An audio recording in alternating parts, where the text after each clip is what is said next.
My name is Judy Bellinger. I have been a reporter since 1984, and I, like Brenda, started when there were paper in the writers and we used typewriters. There were no computers. But I want to start with just a little poem about include. I invite others to join. N, normalize the experience. C, commit to inclusive practice. L, lead by example. U, uncover strengths and talents. D, differentiate activities. And E, encourage interaction. And I have a story that's actually a true story about myself with my very first court reporting job in 1984. I will not reveal the firm that I was with, but this almost ruined my career because it made me feel like I wasn't good enough. And I was working for a firm where I was at the time the only woman of color, and they didn't know it at first when they hired me. They never asked. I would have been happy to tell them.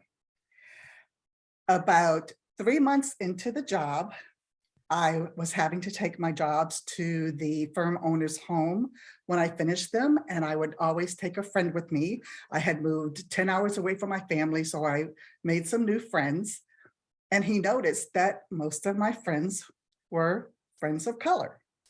So one day he called me into his office after telling me that I was the perfect candidate for the computer. I had such clean writing, and he was very happy to have me on board. But yet he called me into his office and told me, had I known you were Black, I would not have hired you. And I looked at him and I said, did you ask? And he said, no. And I said, may I ask why? And he told me, because before you, I had, his words, a dumb Black girl that left dangling modifiers and incomplete sentences. And so you are going to have to work twice as hard to prove to me that you can do the job. I was only 20 years old at the time.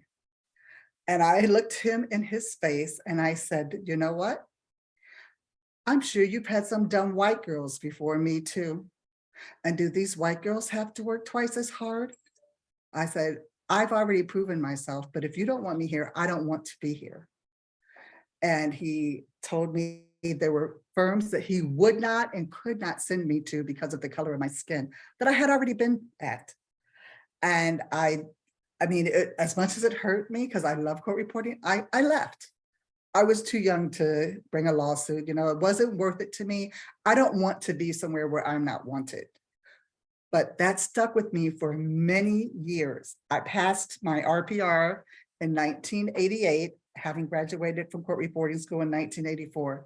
But after that point, every job that I got after that, which I've only worked for 3 firms my entire career, but I always felt inferior to the white court reporters.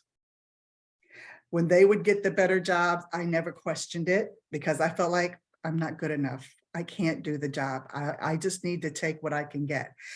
And finally, I just decided, you know what? I'm not going to take this anymore. I am good enough. I can write just as good as they can, and I'm going to do it. And I decided to take the CRR and I passed it. And that gave me, and that was in 2011. So I've been reporting since 1984, and I still didn't think I was good enough until 2011. When I passed the CRR, then I felt like I've become someone in the reporting world.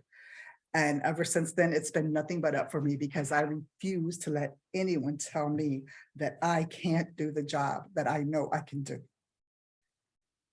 And that's all I can say.